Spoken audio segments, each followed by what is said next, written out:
ब्रह्मांडनायक परात्पर अखिलेश्वर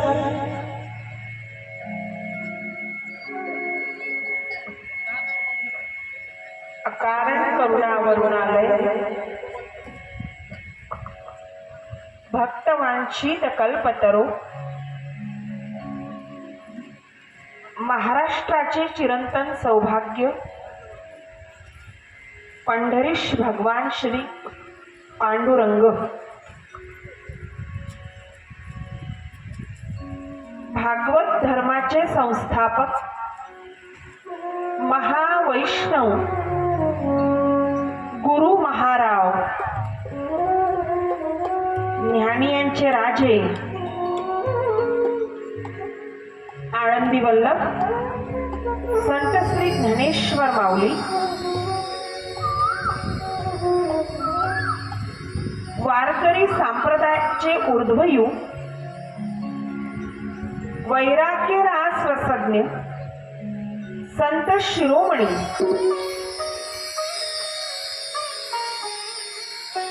विश्वभूषण जगत वंदनीय जगद्गुरु संत श्री तुकाराम महाराज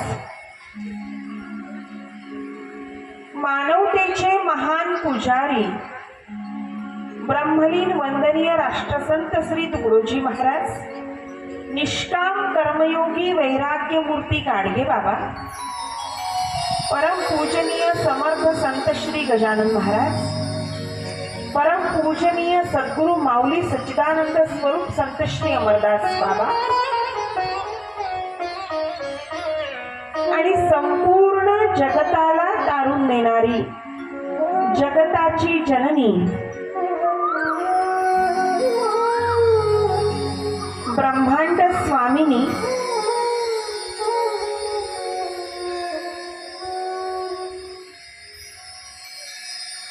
मोक्षदायिनी प्राणेश्वरी आदि माया शक्ती श्री भवानी माता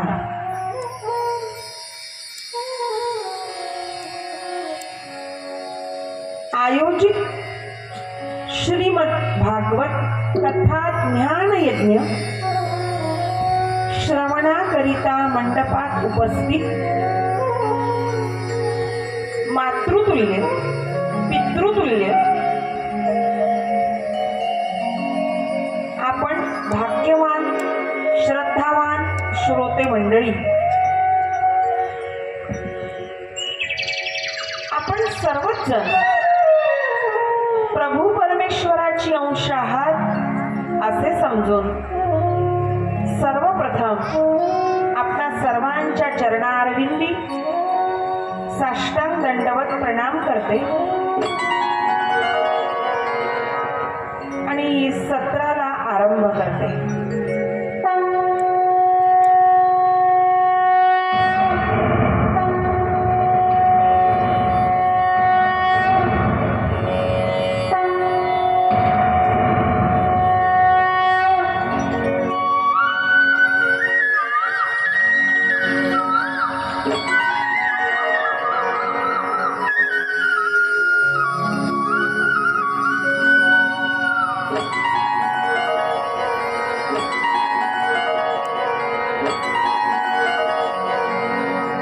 बुद्धीची देवता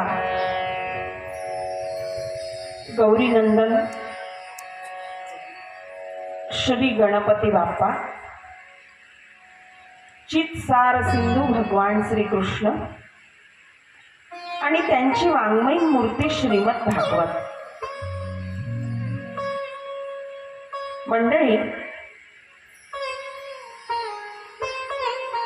काल गुढीपाडव्याच्या पावन मुहूर्तावर या ज्ञान यज्ञाचा श्री गणेशा आपण केला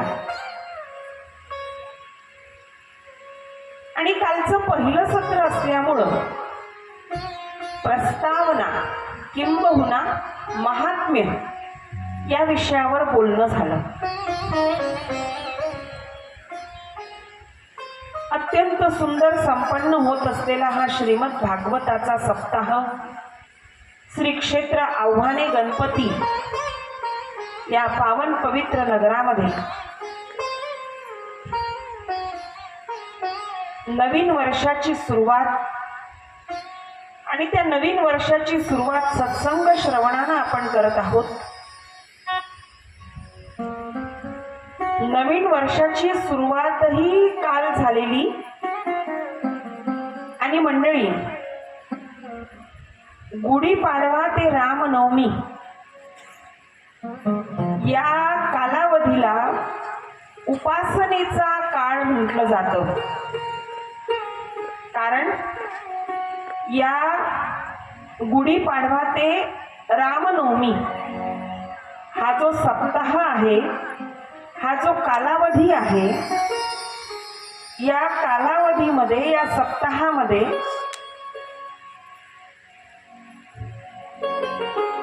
नवरात्र सुरू आहे. म्हणजे अश्विन महिन्यामध्ये जसं नवरात्र असतं ना, तशाच पद्धतीचं नवरात्र त्याचा आरंभ कालपासून झालाय आणि रामनवमी पर्यंत ते नवरात्र 9 दिवस असणार आहे.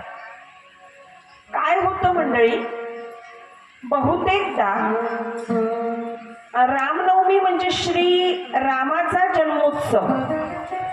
हा, रामनवमी म्हणजे श्री रामाचा जन्मोत्सव.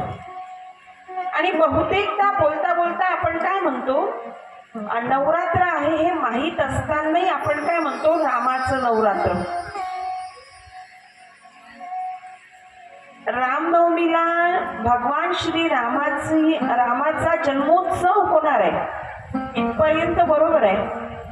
पण नवरात्र हे श्री रामाचं नाही, नवरात्र हे देवीचंच.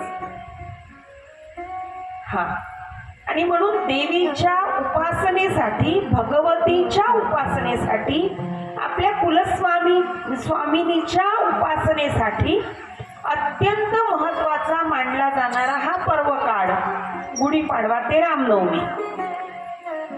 कसं आहे ना, नवरात्र म्हटलं का आपल्याला,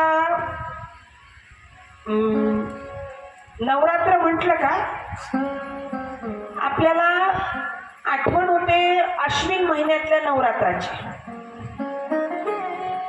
अश्विन महिन्यातल्या नवरात्राची आठवण होते नवरात्र म्हटलं का.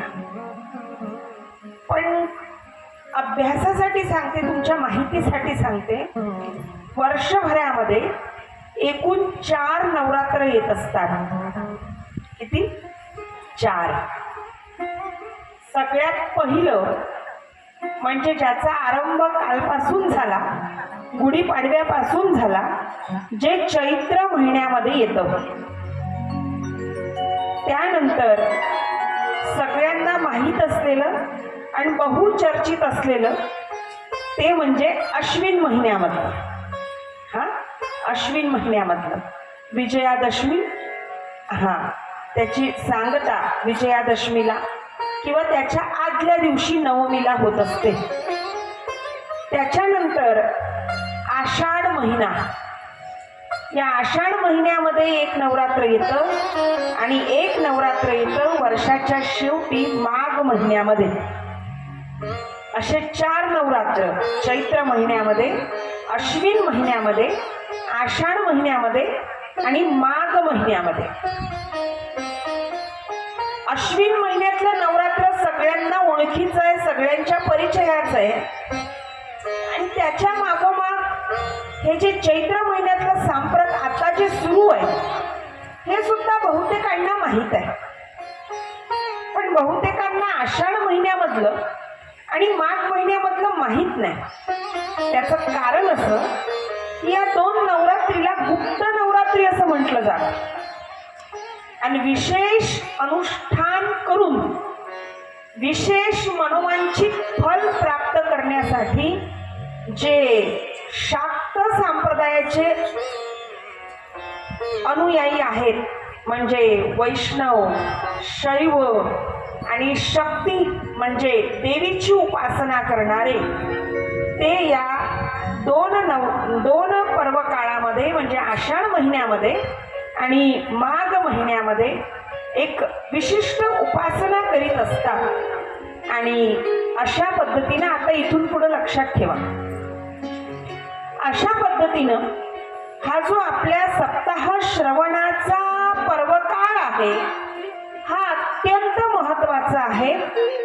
आत्यंतिक अलौकिक महत्व या पर्व काळाला प्राप्त झालेला आहे. आणि अशा या पर्व काळामध्ये भक्तीचं शास्त्र, मुक्तीचं शास्त्र, अत्यंत दिव्य असणारं शास्त्र, प्रेमाची संस्थापना करणारं शास्त्र, भगवान श्री कृष्णाच्या अत्यंतिक समीप नेऊन ठेवणारं शास्त्र म्हणजे श्रीमद भागवताचं शास्त्र. आणि त्याचं आपण श्रवण पान करणार आहोत. माय बापू हो, जेव्हा जेव्हा आपलं सौभाग्य जेव्हा जेव्हा आपल्या सौभाग्याचं उच्च चरण सुरू असतं की नाही, जेव्हा जेव्हा आपल्या सौभाग्याच्या मनामध्ये उच्चांक गाठायचं असतं तेव्हा तेव्हा हा असा सुंदर पर्वकाळ सप्ताह श्रवणासाठी प्राप्त होत असतो. काय काय सांगावं मुहूर्ताबद्दल, किती किती सांगावं. संत श्री स्वामी समर्थ महाराजांचा आज प्रकट दिन आहे. स्वामी श्री दत्तात्रय प्रभू आणि स्वामी श्री दत्तात्रय प्रभूंचे अवतार मानले जाणारे संत श्री स्वामी समर्थ, भिवू नकोस मी तुझ्या पाठीशी आहे, अशी काय म्हणू आपण, धीराईची कृपा, धीर देणारी कृपा. आणि एक असं व्यक्तिमत्व की त्यांच्या रूपामध्ये प्रत्यक्ष गुरुचरित्रामध्ये हे सगळं आलेलं आहे. कार्दळीवन आणि श्रीपाद स्वामी, नृसिंह सरस्वती, फार मोठं विदर्भामध्ये कारंजा, करंजनगर असा गुरुचरित्रामध्ये त्याचा उल्लेख आलेला आहे. तेव्हा नृसिंह सरस्वतीचं पवित्र धाम कारंजा लाड विदर्भामध्ये फार मोठं देवस्थान आहे. आणि स्वामीजींचा वाडा सुद्धा म्हणजे राहतं घर सुद्धा अजूनही तिथं आहे. आणि तीच परंपरा सोमर चालवली संत श्री स्वामी समर्थांनी. आणि संत श्री स्वामी समर्थ त्यांचं नावच समर्थ नाही मंडळी, तर जो जो भक्त त्यांच्या भेटीला येईल, जो जो भक्त त्यांची भक्ती करेल त्या सगळ्यांना समर्थ बनवतात स्वामी समर्थ. सगळ्यांना. चला त्यांना थोडं अभिवादन करूया आणि मग आपल्या मूळ विषयाकडे आपण वळूया.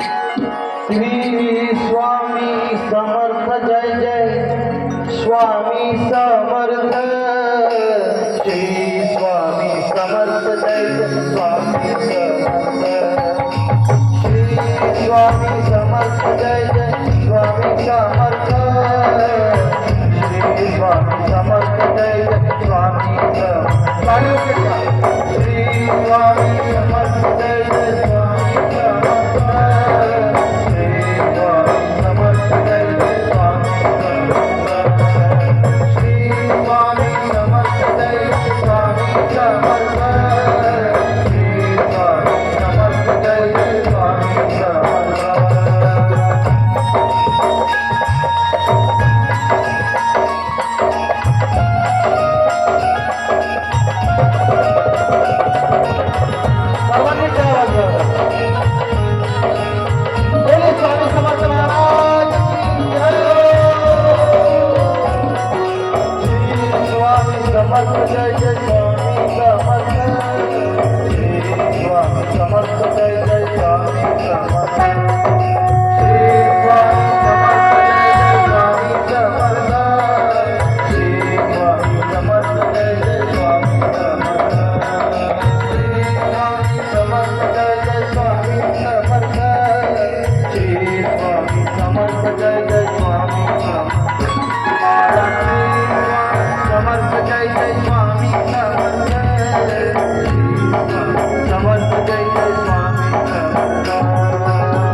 पंचांग पाहूनही एवढा सुंदर मुहूर्त मिळत नाही.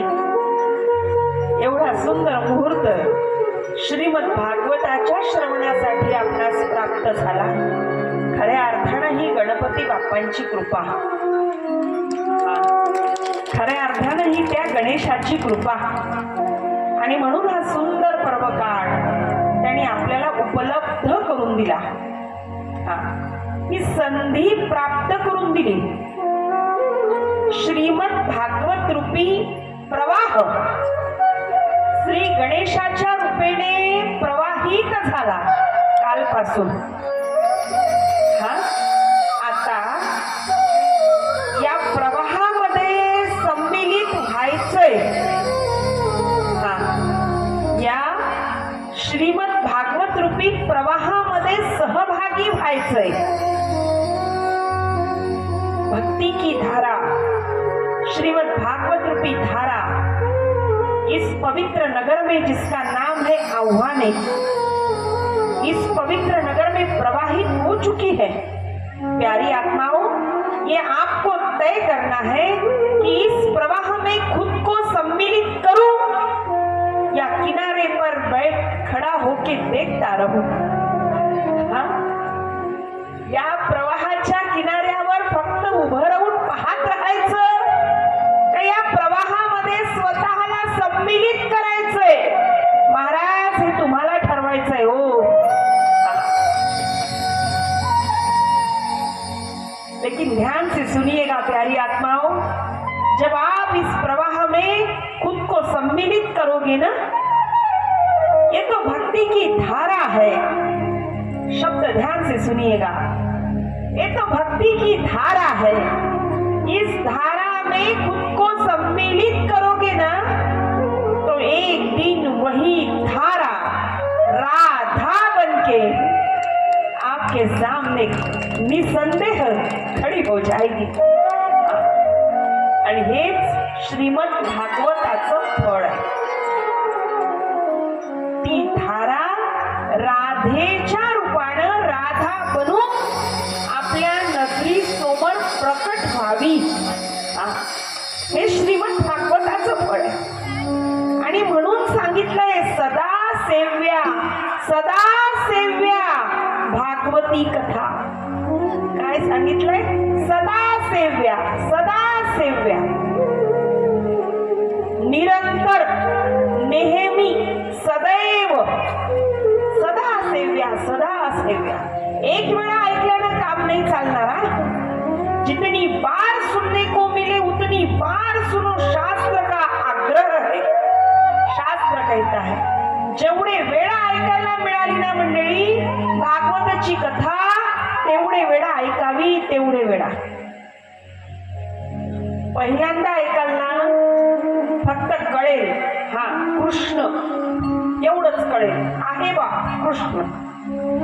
दुसऱ्यांदा ऐकाल ना असं वाटेल हा कृष्ण कुणीतरी दिव्य अवतारी पुरुष आहे, नव्हे साक्षात परब्रह्म आहे कृष्ण म्हणजे. तिसऱ्यांदा ऐकाल ना तर कळून चुकेल ही जी मी भक्ती करत आहो श्रीकृष्णाची, ही सगळी माझ्यावर जी आज मितीपर्यंत झाली आहे ही ईश्वराची कृपा आहे. आणि ईश्वराची कृपा एकदा ओळखली ना महाराज की मग जीव ईश्वराचा होऊन जातो, वेळ लागत नाही. आणि बरं मग इथे थांबू नका. जेव्हा जीव ईश्वराचा होतो ना तेव्हा सुद्धा कथा ऐका असंच म्हटलंय. का? कारण माझ्यावर जी कृपा झाली ती कृपा निरंतर अशीच्या अशीच टिकून राहावी यासाठी. बरं, कृपा तर आहेच पण ती टिकून राहावी. वारंवार कथा ऐका. पहिल्यांदा गरज म्हणून ऐकाल कदाचित, चला आता गावात आहे आयोजन आणि कुणीतरी एक दिदी आली आहे म्हणे आणि मग गेलो पाहिजे आपण, नाही का. हा पहिला भाव.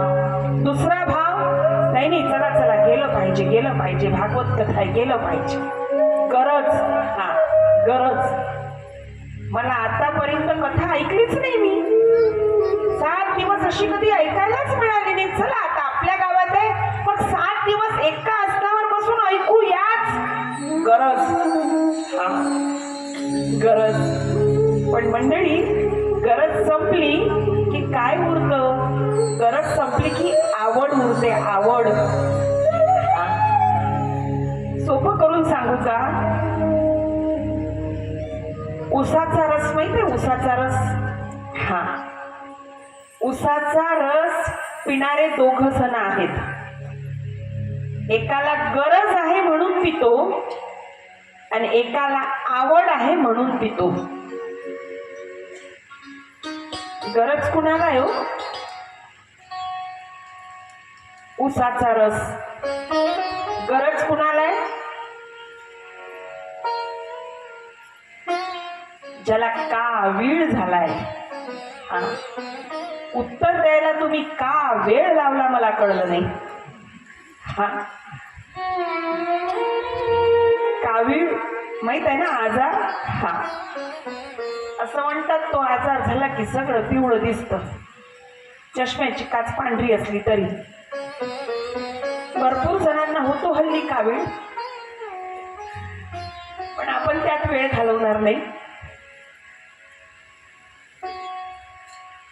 उसाचा रस, ज्याला कावीळ झालाय त्याला गरज आहे. पण मग ज्याला गरज नाही तो पित नाही का हो? पितो ना महाराज. त्याला आवड आहे, हा त्याला आवड आहे. पोटात भूक नसली तरी सुंदर अशी एखाद्या मोठ्या झाडाखाली रसवंती दिसली ना, असं वाटतं नाही नाही चला तो 10 मिनिट थांबावंच आणि एखादा ग्लास प्यावाच. आता ज्यांना शुगर आहे त्यांच्याबद्दल काही नाही बोलू शकत, हा त्यांची माफीच मागावी, हा एकच पर्याय आहे. हा, पण एक सुंदर आवड आहे म्हणून. हा मंडळी, एकाला गरज आहे, दुसऱ्याला आवड आहे. कसं आहे ना, मी आतापर्यंत कथा ऐकलीच नाही, मला ऐकायचीच आहे. एका आसनावर बसून मी ऐकते. मला मोक्ष मिळाला पाहिजे, मला मुक्ती मिळाली पाहिजे, मला कृष्ण काय आहे ते कळलं पाहिजे. गरज. आणि हे सगळं कळल्यानंतर, गरज संपल्यानंतर तरी सुद्धा ऐकावी का? कारण म्हणे आता मनात आवड तयार झाली. आवड, हा, आणि आवड असली का सवड आपोआप मिळते, प्रश्नच नाही. मनात आवड तयार झाली असं आहे. आणि म्हणून सांगितलंय सदा सेव्या, सदा सेव्या.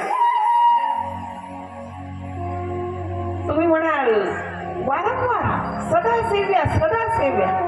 तो म्हणाल तोच कृष्ण, तेच वसुदेव, हा तोच जन्मोत्सव, तोच सुदामा, तीच रुक्मिणी, आणि हेच तुम्ही वारंवार ऐकायला सांगता. आम्हाला बोर नाही का होणार? हा, तेच वैशिष्ट्य आहे. हा, इट इज अ स्पेशालिटी. तेच वैशिष्ट्य आहे. हा, तेच वैशिष्ट्य आहे. किती वेळेस कथा तुम्ही ऐका, प्रत्येक वेळी ती कथा नित्य नवीन भासेल. हा, प्रत्येक वेळी ती कथा नित्य नवीन भासेल. पार्वती आई साहेब महादेवांना विचारत आहे कथेमधलं नाविन्य, तेव्हा प्रत्यक्ष भोले बाबा श्री महादेव प्रभू पार्वती आई साहेबांना सांगत आहेत की कथेमधली नाविन्यता मी तुला काय सांगावी हे अंबिका. ज्याप्रमाणे तुझं सौंदर्य नित्यनूतन भासतं ना, त्याप्रमाणे कथा सुद्धा रोज नवी भासते, नवी. आणि मंडळी ती नवी भासली नसती प्रत्येक वेळी, आम्ही एवढ्या तारखा घेतल्या असत्या का हो? हा, आमचा तरी काही अनुभव आहे की नाही? हा, प्रत्येक वेळी प्रत्येक गावातली कथा वेगळीच. भलेही तोच कृष्ण मांडायचा असतो, भलेही तोच जन्मोत्सव करायचा असतो, पण तरी प्रत्येक वेळी एक नवा आगळा वेगळा अनुभव, ही नाविन्यता भगवंताच्या चरित्राची आहे. हा परब्रह्माच्या चरित्रामधली ही स्पेशालिटी आहे. प्रत्यक्ष भगवान परमात्म्याच्या लीला चरित्राचं हे एक वैशिष्ट्य आहे. हा आणि म्हणून तितक्याच वैशिष्ट्यपूर्ण पद्धतीनं ती ऐकावी. काल प्रस्तावना या विषयावर आपलं बोलणं झालं आणि प्रस्तावना या विषयामध्ये इंद्रदेवाला श्री शुकदेवांनी स्वर्गामध्ये कथा करण्याचा नकार दिला हे आपण ऐकलं. मला माहित आहे मी त्याच विषयाची पुनरावृत्ती नाही करणार, कारण एवढं विषयाला विस्तृत आहे. तोच विषय सांगून वेळ घालवणार नाही. पण एक नियम असा असतो की काल काय ऐकलं, एक ओव्हरलुक ज्याला म्हणतो आपण. हा रिव्हिजन इज द मस्ट. हा उजळणी झाली पाहिजे की नाही. हा आणि म्हणून एक तो आढावा एका वाक्यात फक्त की काल आपण हे प्रसंग श्रवण केले. मंडळी, त्यातून आपल्याला कळलं की स्वर्गामध्ये अमृत आहे, पण त्याच्यापेक्षा कितीतरी प्रचंड सामर्थ्य असणारं नामामृत आमच्या जवळ आहे आणि त्याचं नाव आहे श्रीमद भागवत. लीला पुरुषोत्तम भगवान श्रीकृष्णाचं चरित्र. मंडळी, सुंदर प्रसंग आहे. नारद मुनी, देवर्षी नारद मुनी सगळ्या तीर्थक्षेत्री भ्रमण झालं पृथ्वीवर. नारद मुनींचं सगळ्या तीर्थक्षेत्री भ्रमण झालं. सगळ्या पावन तीर्थस्थळी गेल्यानंतर नारदजींची पावित्र्याची प्रसन्नता वाटायला पाहिजे होती. ती प्रसन्नता, ते पावित्र्य वाटलं नाही. आणि म्हणून मग मनामध्ये एक प्रश्न येत राहिले. आणि नारदजींनी यावेळी संकल्प केला, म्हणे आता सरते शेवटी म्हणजे प्रयाग पासून सुरू झाली तीर्थयात्रा महामुनेश्वर श्री नारदजींची. आणि आता सरते शेवटी श्री नारदजींनी संकल्प केला वृंदावनामध्ये यायचा. ऐका बरं मंडळी, श्री नारद मुनी महामुनीश्वर असं आदरार्थी संबोधन सगळ्या पुराणात, वेदात, शास्त्रात श्री नारदजींसाठी वापरलं जातं. ते महामुनेश्वर देवर्षी नारदजी. हा व्यक्तिमत्व आपल्या फार परिचयाच आहे, पण तरी या व्यक्तिमत्वाविषयी अत्यंत गैरसमज, अपसमज आपल्यात आहेत. हा कीर्तन परंपरेचे आद्य प्रवर्तक श्री नारद मुनी या अखिल विश्वामध्ये कीर्तनासाठी सगळ्यात पहिल्यांदा विणा जर कुणी हातात घेतला असेल तर महामुनेश्वर श्री नारदजींनी. आणि म्हणून कीर्तन परंपरेचे आद्य प्रवर्तक श्री नारद मुनी असा त्यांचा गौरव केला जातो. संपूर्ण विश्वातले सगळ्यात पहिले रिपोर्टर. हा संपूर्ण विश्वातले सगळ्यात पहिले पत्रकार देवर्षी नारदजी, सगळ्यात पहिले पत्रकार. हा संदेशवाहक, कारण त्यांचं वाहन आहे ढग म्हणजे आकाश. हा आणि मंडळी, म्हणून संदेशवाहकाचं काम त्यांनी केलंय. सतयुग असो, द्वापारयुग असो, त्रेतायुग असो. नारद म्हटलं का आपल्याला आठवते एक ऋषी, एक साधू भक्त, त्यांच्या गळ्यात फुलाची माळ, त्यांच्या डोक्यावर शेंडी आहे, रुद्राक्षाच्या माळी आहे, हातात विनाय बसा टोपलं.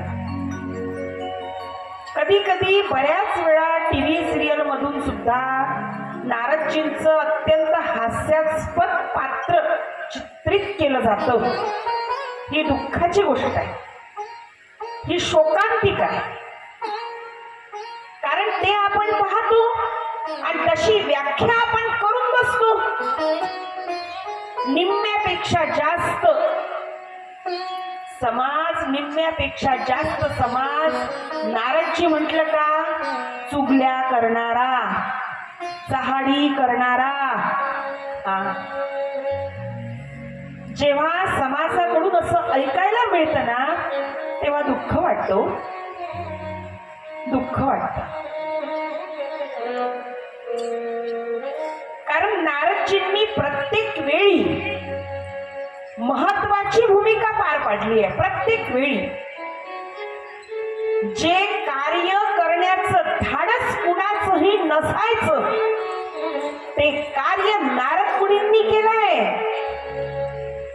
प्रल्हादाच्या आईला ऐकू आपण, नारदजींनी स्वतः आश्रमात नेलं. ऐकू आपण, सविस्तर प्रसंग येणार आहे तो. ध्रुवाला नारदजींनी स्वतः गुरु म्हणून उपदेश केला. कंसाकडे नारदजी गेले. दैत्य काय आणि दानव काय, देव काय आणि दानव काय, सगळ्यांमध्ये अत्यंत महत्वाची भूमिका पार पाडणारे देवर्षी नारद.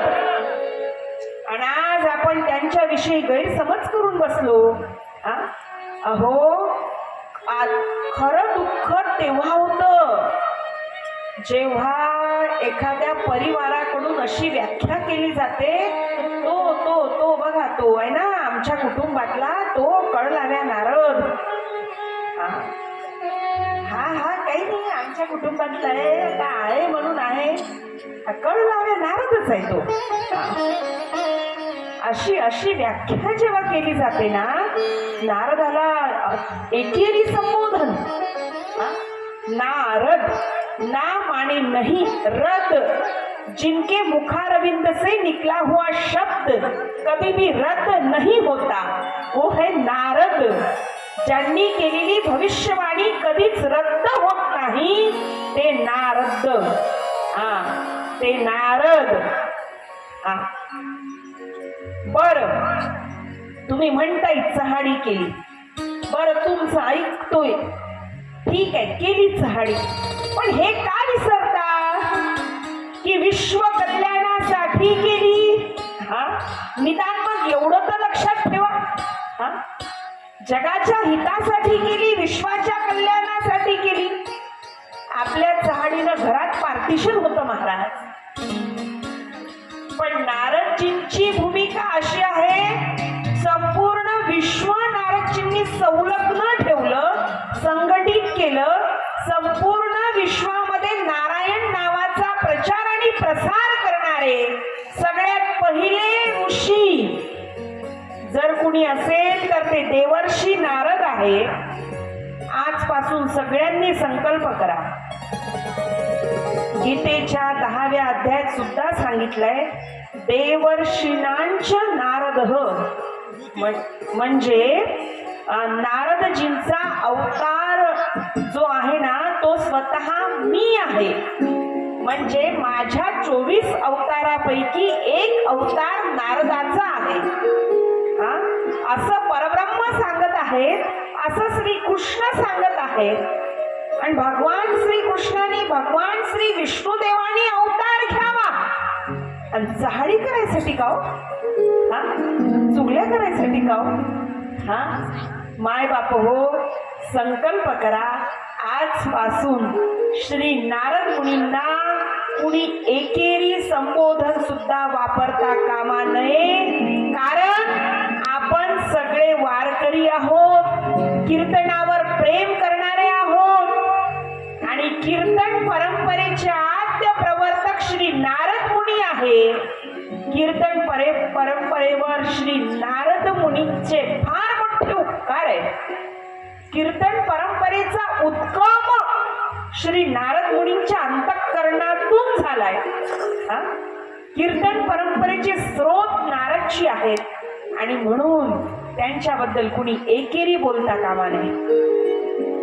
आणि आपल्या समोर जर कुणी एकेरी बोललं तर त्याला तू एकेरी बोलू नको बाबा असं पटवून देण्यासाठी तुम्हाला माहिती असावी म्हणून नारदजींचं हे प्रकरण आपण इथं घेतलं. तुम्हाला जर विचारलं हा का म्हणून मग एकेरी म्हणायचं नाही नारदाला, हा मग तुम्हाला सांगता आली पाहिजे की नाही उत्तर.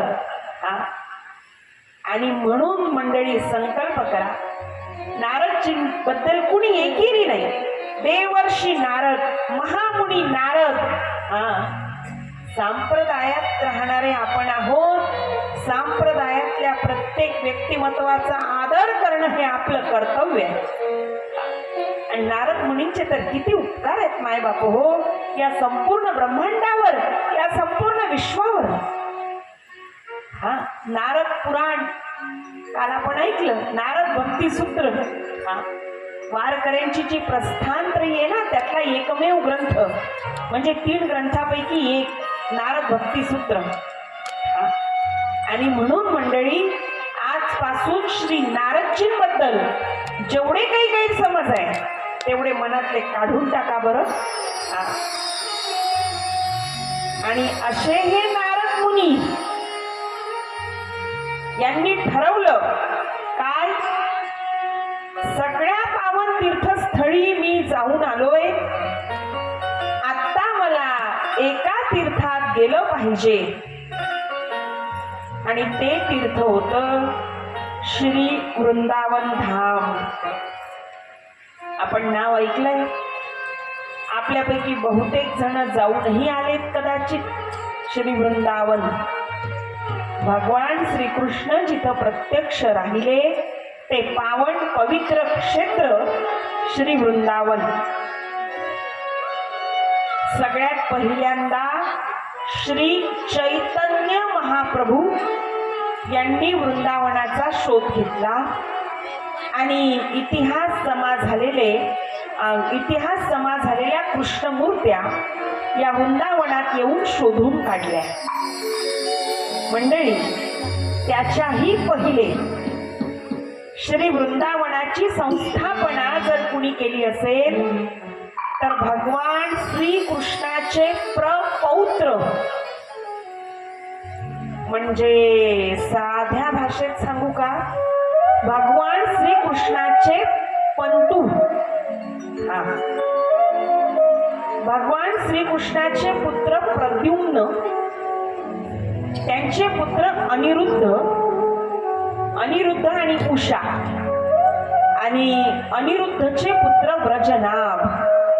भगवान श्रीकृष्णाचे प्रपौत्र, भगवान श्रीकृष्णाचे पंतू. काय झालं, द्वारका समुद्रामध्ये बुडवली ना, पण त्या द्वारिकेच्या समुद्रामध्ये बुडवल्यानंतरही काही यादव ते अजूनही पृथ्वीवर होते. आणि मग त्या यादवांपैकी सगळ्यात प्रमुख म्हणजे व्रजनाभ. यादव कुळातल्या काही महिला होत्या, त्यापैकी प्रकर्षानं नाव घेतलं जातं माता रुक्मिणी, उत्तरेचे नाव घेतलं जातं. आता या सगळ्या यादव कुळातल्या महिला द्वारिका समुद्रामध्ये बुडवली. भगवान श्रीकृष्णाचं निधानगमन झालं. आणि मग आता काय करायचंय, कुठे राहायचंय, कसं करायचंय, आणि म्हणून श्री माता रुक्मिणीकडून व्रजनाभाला वृंदावनाबद्दल कळलं. आणि म्हणून तेवढं मोठं अंतर चालत व्रजनाभ आणि हे काही यादव या ठिकाणी आले, अंदाजे आले. तेव्हा इथं काहीच नव्हतं, घनदाट असं जंगल. कारण 100 वर्ष उलटून गेले होते ना, देव वृंदावनातून द्वारिकेमध्ये गेले. 100 वर्षाचा काळ उलटून गेला होता, काहीच नव्हतं. आणि मग श्री व्रजनाभ यांनी या वृंदावनाची पुन्हा स्थापना स्थापना केली आणि उत्तरा माता श्री रुक्मिणी यांना विचारून कृष्ण भगवान कसे होते, ते बंशी म्हणजे बांसरी कसे पकडायचे, ते म्हणे पाय तिरपा करून उभे राहायचे, मग कसे उभे राहायचे असं सगळं वर्णन विचारलं. आणि ते सगळं वर्णन ऐकल्यानंतर सगळ्यात पहिल्यांदा या विश्वाच्या पाठीवर सगळ्यात पहिल्यांदा भगवान श्रीकृष्णाचे पंतू ब्रजनाभ यांचेकडून भगवान श्रीकृष्णाची मूर्ती तयार झाली. जी भगवान श्रीकृष्णाची मूर्ती आपण आज पाहतो ना, ती सगळ्यात पहिल्यांदा ब्रजनाभ यांनी तयार केलेली आहे.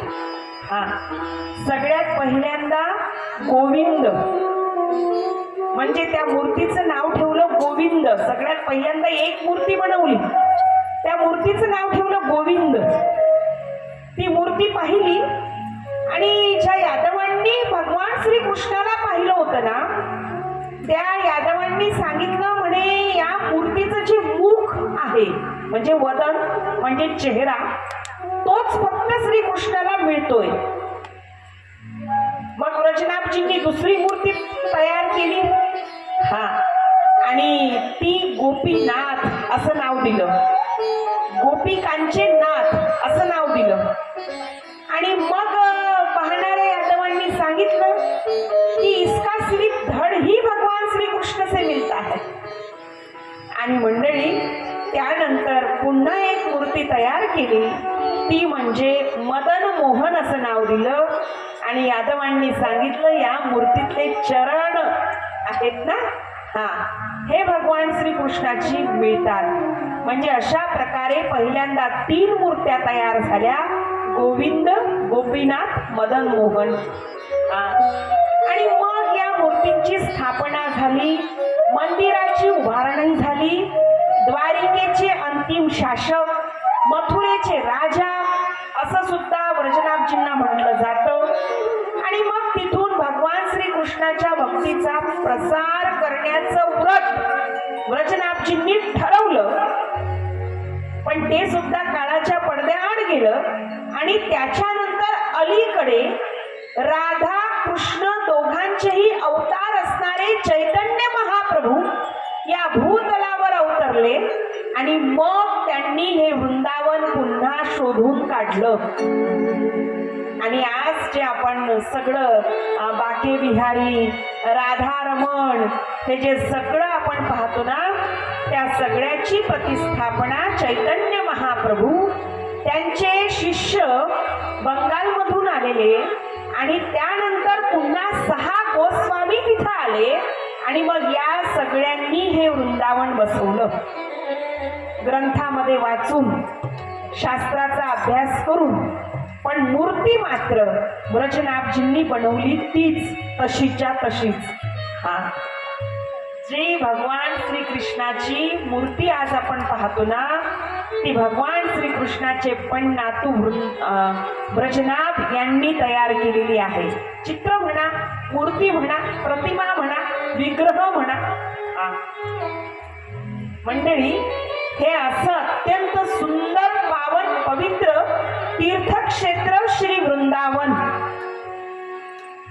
जिथला कण कण भगवान परमात्मा श्रीकृष्णाच्या स्पर्शाने पावन झालाय, पवित्र झालाय.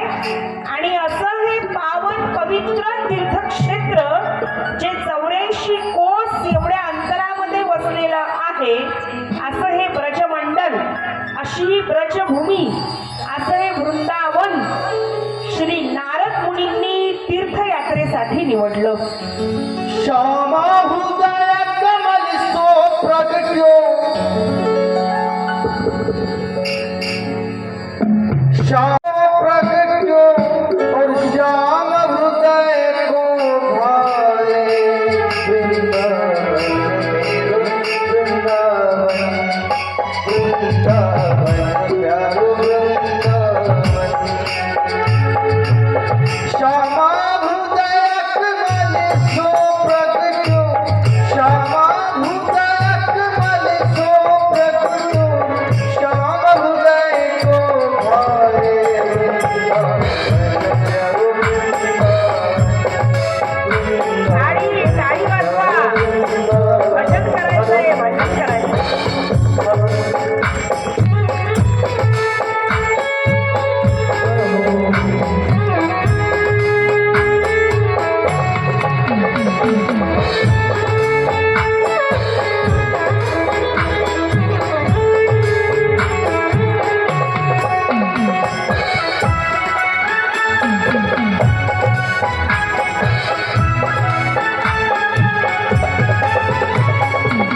सब सुख सागर रूप उजागर रहे वृंदावन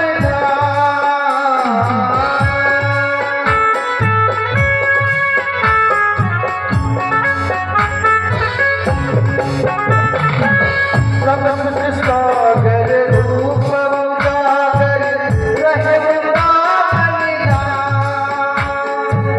रूप को स्वामी प्रकट कियो रूप को स्वामी प्रकट किया रूप को स्वामी रूप प्रकट किया पूर्ण रूप निभाया मेरो प्यारो वृंदावन मेरो प्यारो वृंदावन हरि बोल जय हो हरि बोल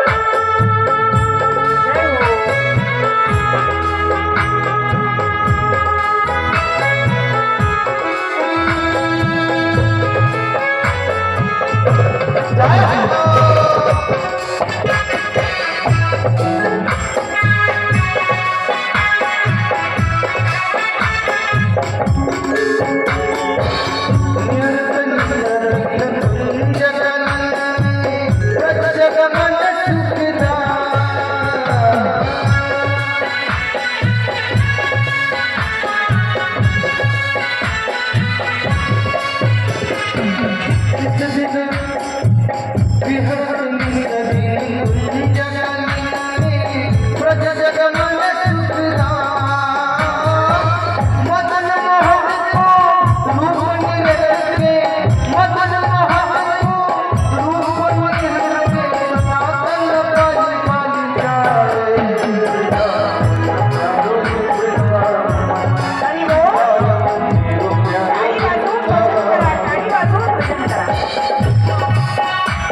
वाजवून भजन करा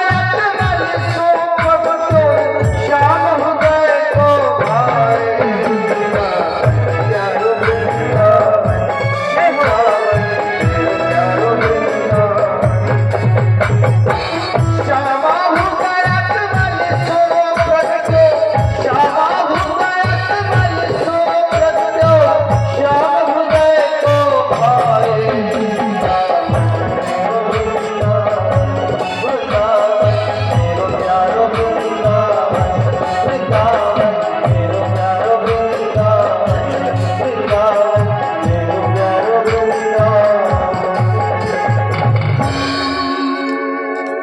असं हे अत्यंत पावन पवित्र तीर्थक्षेत्र श्री नारद मुनींचा वृंदावनामध्ये प्रवेश आणि या आधी ज्या ज्या पावन तीर्थस्थळी श्री नारद मुनी गेलेत ना त्या सगळ्या पावन स्थळी जो अप्रसन्नतेचा अपवित्रतेचा अनुभव आला तोच अनुभव नारदजींना वृंदावनात आल्यावर सुद्धा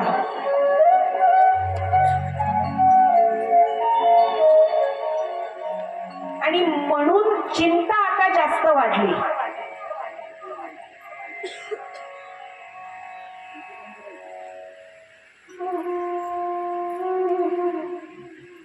म्हणे इथं प्रत्यक्ष परमात्मा परब्रह्म राहिले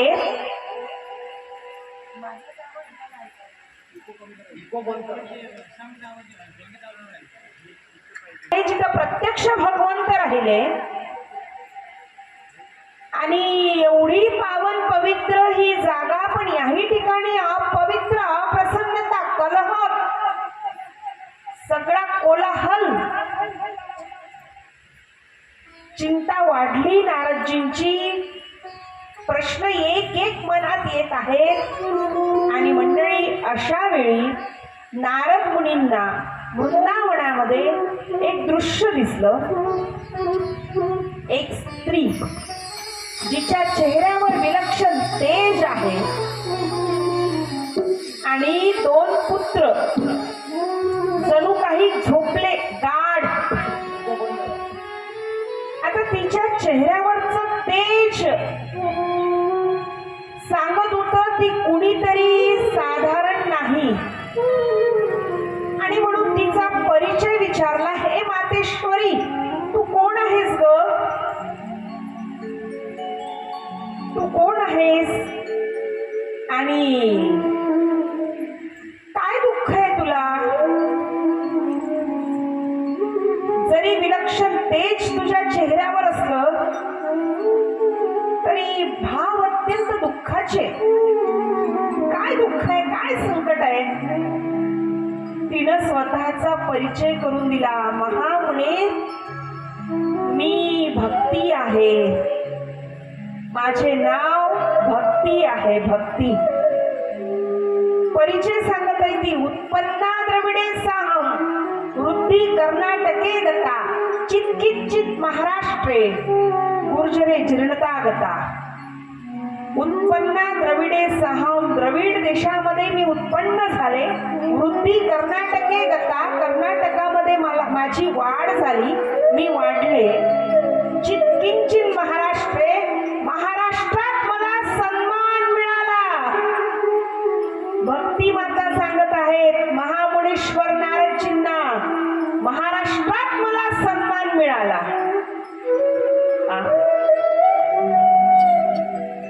आणि म्हणूनच महाराष्ट्र असं नाव आहे की नाही? हा, महाराष्ट्र, जिथे भक्तीला सन्मान दिला जातो ते महान राष्ट्र. मंडळी, गुर्जरे जीर्णता गता. पण आता या गुजरातच्या भूमीवर मी जीर्ण झाले, वृद्ध झाले. बाजूला दोन पुत्र दिसले. म्हणे हे का ग, हे का झोपले? म्हणे झोपले नाही महामुने, हे तर मूर्छित होऊन पडले. मूर्छित, बेशुद्ध, अनकॉन्शियस. म्हणे हे बेशुद्ध होऊन पडलेले. मी जीर्ण झालीये वृद्धत्वानं, वृद्धापकाळानं. आणि आता नारदजींना प्रश्नाचं उत्तर सापडलो. नारदजी म्हणे हे कारण आहे, भक्ती माता जीर्ण झालीये. ज्ञान आणि वैराग्य, तिचे दोन पुत्र मूर्छित होऊन पडले आणि म्हणून सगळ्या पवित्र स्थळी असं वातावरण आहे. आणि मग नारदजींनी संकल्प केला, हे मातेश्वरी, हे भक्ती, मी तुला तरुण बनवीन. तुझ्या दोन पुत्रांना मी सचेत करीन. आणि मंडळी, नारदजी होम हवनादी पवित्र कार्य म्हणजे यज्ञ याग पवित्र कार्य नारद मुनींनी आरंभ केला. जप, तप, अखंड हरिनाम सप्ताह, सोप्या भाषेत सांगायचं झालं तर सगळं. पण यश आलं नाही. चिंता कायमच. काय करावं? सनकादी ऋषींसोबत भेट झाली. सनक, सनंदन, सनातन, सनत कुमार, सनकादी ऋषी. काल थोडा संदर्भ आला यांच्याबद्दल. श्री विष्णुदेवाचा सगळ्यात पहिला अवतार भूतलावरील सनकादी ऋषी. 4 जण आहेत. वयाने मोठी आहेत पण पाहायला एकदम लहान मुलांसारखे. सनकादी ऋषी. आणि त्यांना विचारलं काय करू? त्यांनी सांगितलं, नारदजी, फार सोपं आहे. कसं काय? म्हणे श्रीमद भागवताचं श्रवण केलं का भक्ती तरुण होईल आणि तिचे 2 पुत्र ज्ञान आणि वैराग्य हे सचेत होईल. आणि मग हरिद्वार इथून जवळच अंतरावर असलेल्या आनंद नावाच्या घाटावर भक्ती मातेला आणण्यात आलं. तिच्या 2 पुत्रांना आणण्यात आलं. भव्य दिव्य असं आयोजन करण्यात आलं. बिलकुल जसं आयोजन आपल्या आव्हाने गावामध्ये आपण केलं, हा असं सुंदर आयोजन. आणि कथा व्यासजींच्या आसनावर श्री नारद मुनी आसनस्थ झाले, स्थानापन्न झाले. आणि भक्ती मातेला तारुण्य अवस्था प्राप्त होण्यासाठी आणि तिच्या 2 पुत्रांना सचेत अवस्था प्राप्त करून देण्यासाठी आनंद घाटामध्ये गंगा नदीच्या तीरावर श्री नारदजींचे मुखारविंदामधून भागवत कथा आरंभ झाला. भागवत कथेचा प्रारंभ झाला.